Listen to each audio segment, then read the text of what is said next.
Ya, bismillahirrahmanirrahim. Selamat pagi anak-anak. Alhamdulillah hari ini kita bisa bertemu lagi dalam pembelajaran sejarah nasional di semester 2 ini. Semoga kita selalu dalam kondisi fit, sehat walafiat di dalam pandemi COVID-19 ini. Baik anak-anak, hari ini kita akan membahas lagi mengenai Jepang, yaitu dimana minggu kemarin kita mempelajari mengenai kedatangan Jepang di Indonesia, begitu ya. Oke, sebelumnya dimana pasukan Belanda menyerah kepada Jepang di Kalijati pada tanggal 9 Maret 1942, begitu ya. Oke, kemudian kedatangan Jepang di Indonesia pada awalnya disambut dengan senang, begitu, senang hati oleh rakyat Indonesia. Jepang dilulukan sebagai saudara tua, begitu, yang dipandang dapat membebaskan bangsa Indonesia dari kekuasaan Belanda karena mungkin satu Asia dan sebagainya, sehingga dilulukan dan disebut sebagai saudara tua, dimana pada zaman itu Indonesia sudah hampir beratus-ratus tahun dijajah oleh Belanda, sehingga ketika Jepang datang ke Indonesia dan mengusir Belanda, maka hal itu membuat pada awalnya membuat hati rakyat Indonesia senang, begitu. Maka sikap simpati bangsa Indonesia terhadap Jepang tersirat, begitu, dan terucap dengan kata-kata, terdengar kata-kata banzai di setiap penjuru Indonesia, atau selamat datang kepada pasukan Jepang. Nah, sementara itu pihak tentara Jepang terus melakukan propaganda untuk terus menggerakkan dukungan rakyat Indonesia. Setiap kali radio Tokyo memperdengarkan lagu Indonesia Raya di samping lagu Kimigayo, halnya Jepang, begitu. Jadi Jepang juga memikat hati rakyat Indonesia pada awal-awal kedatangannya di Indonesia. Kemudian selain lagu Indonesia Raya di radio-radio Jepang yang mengudara di Indonesia pun, bendera yang berwarna merah putih juga boleh dikibarkan. Bendera kita boleh dikibarkan berdampingan dengan bendera Jepang Hinomaru yang warna putih merah, tengahnya warna bulat merah itu ya. Melalui siaran radio juga dipropagandakan bahwa barang-barang buatan Jepang itu menarik dan murah harganya, sehingga mudah bagi rakyat Indonesia untuk membelinya. Oke, nah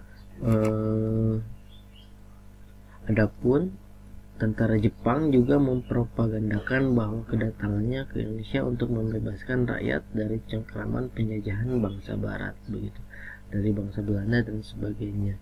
Jadi bagaimana cara untuk memikat hati rakyat Indonesia pada awal kedatangannya, bahwa Jepang juga akan membantu memajukan rakyat Indonesia melalui program Pan Asia Jepang dan akan memajukan dan menyatukan seluruh rakyat Asia. Begitulah tujuan dari Jepang. Oke, untuk lebih meyakinkan rakyat Indonesia, Jepang menegaskan kembali bahwa Jepang adalah saudara tua, begitu. Nah, jadi Jepang dan Indonesia sama propaganda yang dilakukan oleh Jepang. Bahkan untuk meneguhkan propagandanya tentang Pan Asia tersebut, Jepang berusaha membentuk perkumpulan yang diberi nama Gerakan 3A. Nah ini, oke, apa sih itu Gerakan 3A? Nah, di Gerakan 3A adalah dimaksudkan untuk meraih simpati rakyat Indonesia bahwa Jepang datang untuk membebaskan Indonesia pada awalnya, gitu ya. Untuk memikat hati rakyat Indonesia, Jepang membentuk Gerakan 3A, yaitu memaksudkan untuk meraih simpati rakyat Indonesia bahwa Jepang datang untuk membebaskan Indonesia. Adapun semboyan dari 3A yang sering dipropagandakan dan diucapkan oleh tentara Jepang adalah Nippon Cahaya Asia atau Jepang Cahaya Asia. Yang kedua, Nippon Pelindung Asia, Jepang Pelindung Asia. Dan yang ketiga adalah Nippon Pemimpin Asia, Jepang Pemimpin Asia. Nah, semboyan 3A inilah yang menjadi propaganda Jepang agar diterima oleh rakyat Indonesia, yaitu balikan lagi, Jepang Cahaya Asia, Jepang Pelindung Asia, dan Jepang Pemimpin Asia. Oke. Nah ini gerakan 3A. Adapun tujuan dari gerakan ini dari yang didirikan oleh Jepang adalah menghimpun bangsa Indonesia untuk mengabdi kepada kepentingan Jepang. Kemudian B, mempropagandakan kemenangan Jepang. Kemudian C, menanamkan anti barat terutama Belanda, Inggris, dan Amerika Serikat. Nah, jadi ada beberapa tujuan dari gerakan 3A selain untuk memikat hati rakyat Indonesia pada awal-awal kedatangan Jepang, yaitu menghimpun bangsa Indonesia untuk mengabdi pada akhirnya, untuk mengabdi kepada kepentingan Jepang, ya pada akhirnya nanti digunakan juga oleh Jepang begitu, yaitu untuk berperang dalam Asia Pasifik begitu dan sebagainya. Nah, oke. Nah itulah awal kedatangan Jepang ke Indonesia, di mana banyak sekali dielu-elukan, diterima dengan senang hati. Akan tetapi ternyata pada kemudian hari Jepang sama saja begitu ya, seperti kolonial yang lain, menjajah dan sebagainya, merebut sumber daya dan lain-lain sebagainya. Oke. Kemudian kita masuk ke pembentukan pemerintahan militer Jepang begitu ya. Nah, pada pertengahan tahun 1942 timbul pemikiran dari Mabes tentara Jepang agar penduduk di daerah pendudukan dilibatkan dalam aktivitas pertahanan dan kemiliteran termasuk semi militer, termasuk pemikiran tersebut mempengaruhi keberadaan Jepang di Indonesia, yaitu pemerintahan Jepang di Indonesia kemudian membentuk pemerintahan militer begitu. Pemerintahan militer di seluruh kepulauan Indonesia bekas Belanda.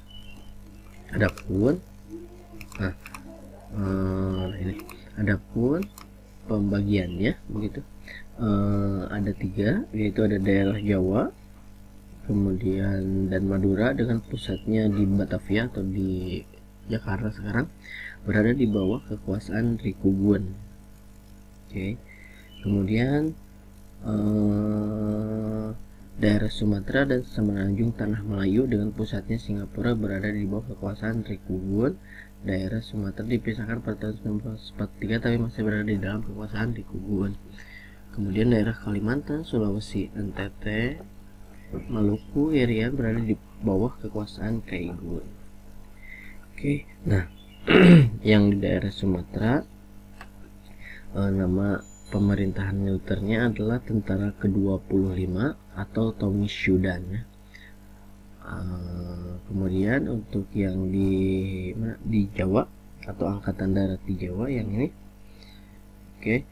Tentara ke-16 atau Asamushudan begitu. Kemudian yang di Angkatan Laut, nah ini Angkatan Darat, ini Angkatan Darat, ini Angkatan Laut, yaitu Armada Selatan kedua namanya ya. Balikan lagi, kalau yang tadi yang di Jawa itu yaitu Tentara ke-16 atau Asamushudan. Kemudian yang Sumatera ini adalah Tomishudan atau Angkatan Tentara ke-25. Sedangkan yang di daerah timur yang di sini ini adalah Angkatan Laut atau Armada Selatan kedua gitu ya. Oke, kita next. Oke. Nah, pembagian administrasi wilayah pendudukan semacam itu tentu juga terkait dengan perbedaan kepentingan Jepang terhadap tiap-tiap daerah di Indonesia begitu, baik dari segi militer maupun politik ekonomi. Pulau Jawa yang merupakan pusat pemerintahan sementara atau pusat pemerintahan sangat penting waktu itu masih dilakukan pemerintahan sementara. Nah, hal ini berdasarkan Osamu Shirai, undang-undang yang dikeluarkan oleh Panglima Tentara ke-16. Di dalam undang-undang itu antara lain berisi ketentuan sebagai berikut. Jadi ke-16 itu adalah pemerintahan militer Angkatan Darat tadi yang ada di Pulau Jawa. Oke. Yang pertama, undang-undangnya menjelaskan bahwa jabatan gubernur jenderal pada masa Hindia Belanda dihapuskan. Jadi masih ingat waktu dulu Belanda dan VOC menguasai Indonesia, yaitu yang menguasainya adalah jenderal, gubernur jenderal gitu ya. Nah, itu ketika Belanda datang dihapuskan dan segala kekuasaan yang dahulu dipegangnya diambil alih oleh Panglima Tentara Jepang di Jawa. Kemudian para pejabat pemerintahan sipil beserta pegawainya di masa Hindia Belanda tetap diakui kedudukannya asalkan memiliki kesetiaan terhadap tentara Jepang. Begitu. Oke, kemudian adapun susunan pemerintahan atau struktur pemerintahan militer Jepang antara lain sebagai berikut. Ada yang namanya Gunshireikan. Ini adalah panglima tentara yang kemudian nanti disebut dengan Seiko Shikikan gitu, atau panglima tertinggi. Sebagai pucuk pimpinan panglima tentara yang pertama dijabat oleh Jenderal Hitoshi Imamura. Gunshireikan. Oke, kemudian ada Gunbaikan atau kepala pemerintahan militer. Nah, dirangkap oleh kepala staf. Kepala staf yang pertama adalah Maichen Seizaburo Okasaki gitu ya. Nah, kantor pusat pemerintahan militer ini disebut Gunsei Kanbu. Gunsei Kanbu, di lingkungan Gunsei Kanbu terdapat 4 bu, yaitu Somubu, Zaimobu, Sangyobu, Kotsubu, dan Hobu begitu ya. 4 departemen. Jadi ada 5 bu atau 5 departemen, yaitu Somubu departemen dalam negeri atau urusan umum, Zaimobu adalah departemen keuangan, Sangyobu departemen perusahaan, industri, kerajinan tangan, dan ekonomi, Kotsubu departemen lalu lintas, dan Hobu departemen kehakiman. Oke, adapun di bawah itu ada Konseibu atau koordinator pemerintahan dengan tugas memulihkan ketertiban dan keamanan atau semacam gubernur gitu. Terdiri dari Jawa Barat berkedudukan di Bandung, Jawa Tengah berkedudukan di Semarang, Jawa Timur berkedudukan di Surabaya. Oke. Selain ini, struktur pemerintahan Jepang juga ditambah dengan 2 daerah istimewa, yaitu Kochi, yakni Jogja, dan Surakarta.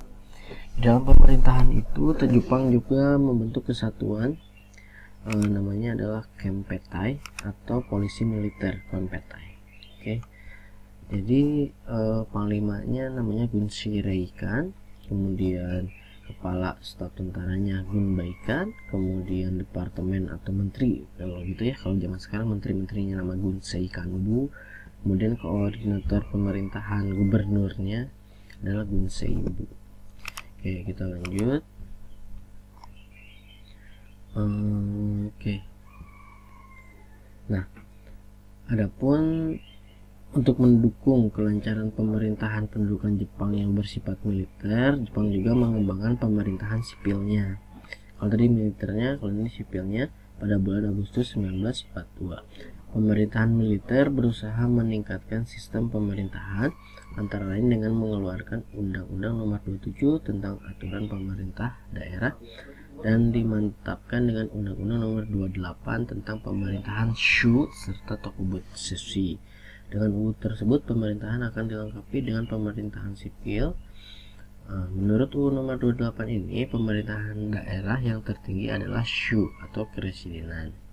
Seluruh Pulau Jawa dan Madura kecuali Kochi tadi ya, Kochi yang ini terdiri dari Jogja dan Surakarta atau khusus begitu. Dibagi menjadi daerah-daerah Shu, Kepresidenan, kemudian Si atau kota praja atau kota madya kalau sekarang ya. Kemudian ada Ken juga yang setara dengan Si, yaitu kabupaten kayak Kabupaten Bandung dan sebagainya. Di bawahnya kalau sekarang kan ada kecamatan, kalau ini masuk ke Kawedanan dulu. Kawedanan adalah Gun, dari Kawedanan masuk ke Son di bawahnya atau kecamatan. Setelah Son adalah desa, Ku atau kelurahan. Setelah itu adalah Aza atau dusun, kemudian Gumi atau RT. Oke. Kemudian kalau di daerah kotanya pemerintahnya Shi, pemerintahan kota, kemudian Shuchokan atau pimpinan residen, ada Tokubutsushi daerah istimewa, kemudian Shi atau Cho wali kota, ini pemimpin-pemimpinnya, kemudian Bunken subkabupaten begitu. Nah, itu adalah struktur pemerintahan Jepang, yaitu awalnya militer kemudian dibantu dengan struktur pemerintahan sipil. Oke, untuk hari ini saya cukupkan sekian. tetap sehat, jaga kesehatan. Assalamualaikum warahmatullahi wabarakatuh.